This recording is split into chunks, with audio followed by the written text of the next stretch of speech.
Hey, it's Rachel from All About Planners. So travel planning is one of my favourite things to do, and one of those things is choosing a hotel. So not just a simple straightforward process, it could be, but I like to do things a little differently. I go super detailed, compare all the options, and to do that I can't just keep all that info in my head, I need some sort of spreadsheet. So I created an Excel spreadsheet. This is a blank template. I have a whole bunch of other spreadsheets that I use as well for planning a trip, like itineraries and that kind of thing, but this one's just how I do book the hotels. So I have this spreadsheet. I put in where I'm going, and then I list out all the different types of accommodation that I have been looking at. So I usually compare about 3 or 4 hotels, motels, whatever I'm looking at, for each destination. And then the reason I chose to do it in a spreadsheet is because then I can easily compare things like the cost, and then how far away from the airport it is, and all like TripAdvisor ratings and all that kind of stuff. I find it's just easier to put it in a spreadsheet. So this is my finished one for an upcoming trip to Europe. As you can see, it's got all the different destinations that I'm going to, but when I'm in the process of doing the research, I'll have multiple for each destination, and then once I've booked it, I delete off the other ones that I didn't end up choosing. So for each hotel, I have the hotel's name, address, my check-in date and check-out date, and then I have this set up for a formula to automatically calculate the number of nights.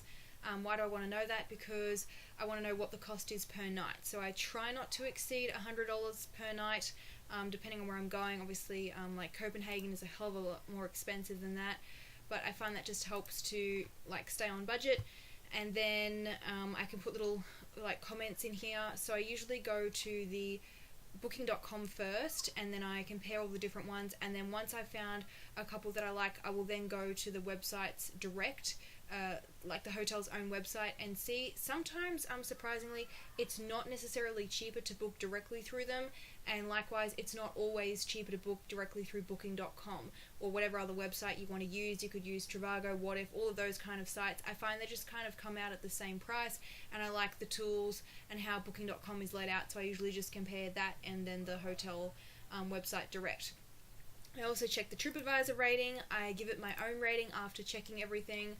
So the next things that I check are like the distance to the airport, how close is it to decent restaurants, does it have Wi-Fi in the hotel. Obviously that is a huge must for me, and I need to have the hotel have the Wi-Fi in the hotel room, not just in like the hotel lobby. I don't want to be sitting down there in my pajamas on the internet. Like, I need to have the Wi-Fi in the room.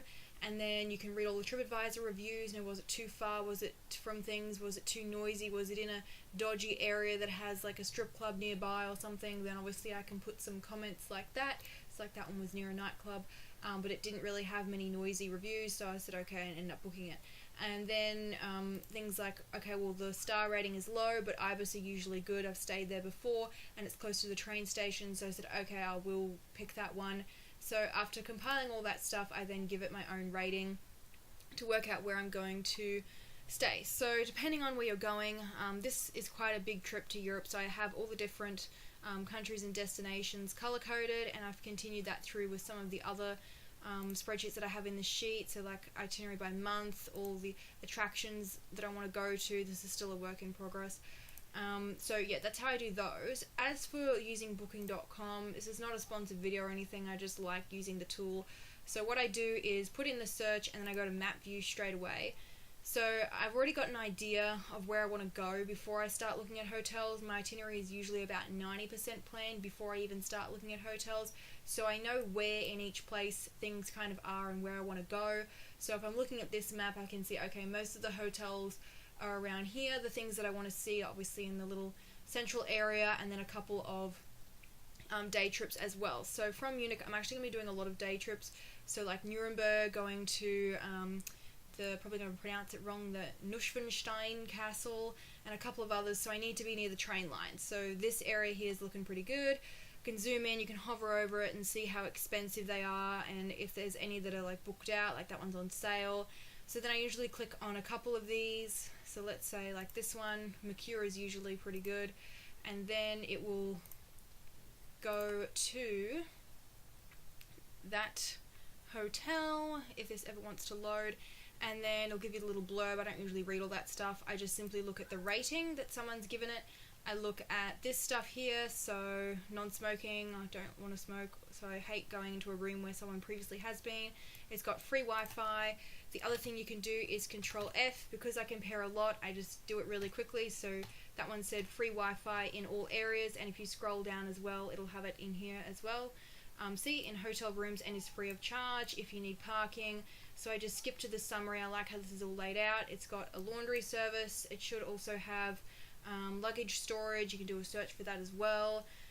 So Control F really speeds it up, and then you can see the price, obviously, and that's where I start plucking this information and putting it into my spreadsheet here to populate it.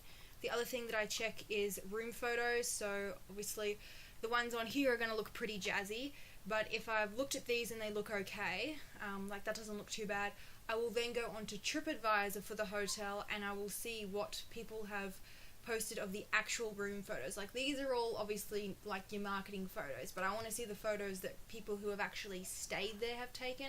So TripAdvisor is good for that. And then I also read a couple of reviews. So I usually jump to terrible 1-star reviews on TripAdvisor, and then the 5-star reviews on TripAdvisor, and then that will give you a good idea of whether it's going to be a good fit for you or not. This also has the 4-star rating on here, and it will usually tell you if it's like one of their top picks. So this one is not, but on ones that are really highly rated, Booking.com will say this is one of our top picks in Munich, and then you can pretty much safe bet that those hotels are pretty good. I have stayed at ones where they've said they were good, and they were actually good once I got there. So if we go to so this is what I was talking about before. See how all these other comparison websites, they're all like got the same price basically, so I don't really bother going anywhere else. I just do Booking.com and TripAdvisor. This is not the hotel I chose to stay at, by the way. It's just a random one that I clicked on. So it's got 4-star, which is good, and then all this stuff's ticking the boxes. You know, it's got the Wi-Fi, and then if we go down here, it's rated quite well for restaurants and nearby attractions. And then this is the section that I mainly focus on. So there's not many terrible reviews. It looks alright. There's good and excellent. I obviously want more excellent than good, because that's 5 and then 4. But that's not doing too bad. And then you can filter it. So I'm not a family. I'm traveling with friends, well, parent. And then you can filter by what date you're going. And obviously only English, because I only speak English. And see how it will tell you some honest reviews. And then usually people will post pictures as well. If you scroll enough, they'll give you room photos, usually the ones that who give a terrible review. So this one, no one gave it terrible during that time period, so let's untick some. Okay, so rude front staff, is that a deal breaker for me? Yeah, not really, I don't mind.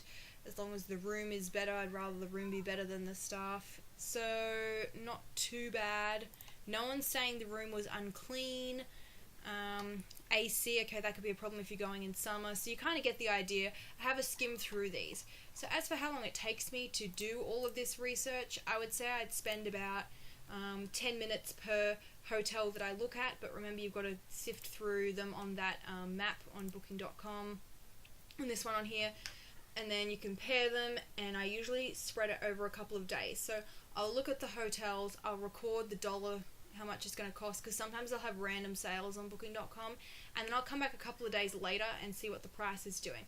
So I found that typically the price goes up about $10 each week that you leave it. Sometimes though there's random sales.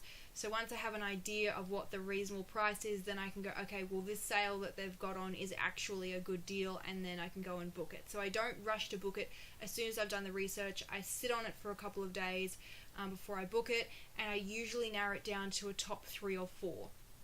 So that's pretty much my process from start to finish. It does take a while for each of these destinations that I'm going to in Europe.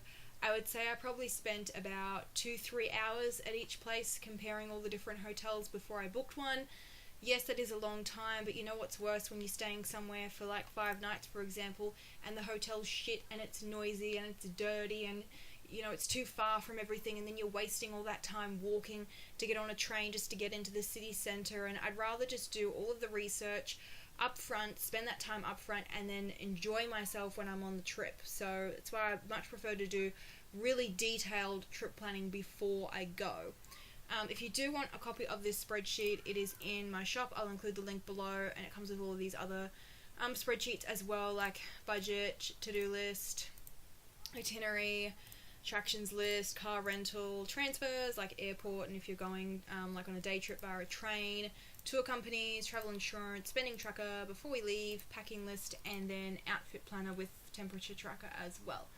So I use all of these to plan all of my trips. It works really well. Everything's really organized, and there's formulas set up in here as well. So like that one had the number of nights. This spreadsheet has the days. So you like enter in the date once and it'll auto-populate the rest. So anyway, I found that Excel is a really good tool for planning a trip. I've tried on paper. I've tried using some apps, and I just think Excel is a good way to organize it because you're offline. You can access it whenever, and you can also email it to yourself as well, and you're not going to lose hard copy paper, but you do still have the option of printing this stuff out from Excel if you want to. So anyway, that's how I do my hotel trip planning. I'll also include a link to another video that I've done on how I plan the entire trip, like with the itinerary and how I use all these other tabs in the spreadsheet.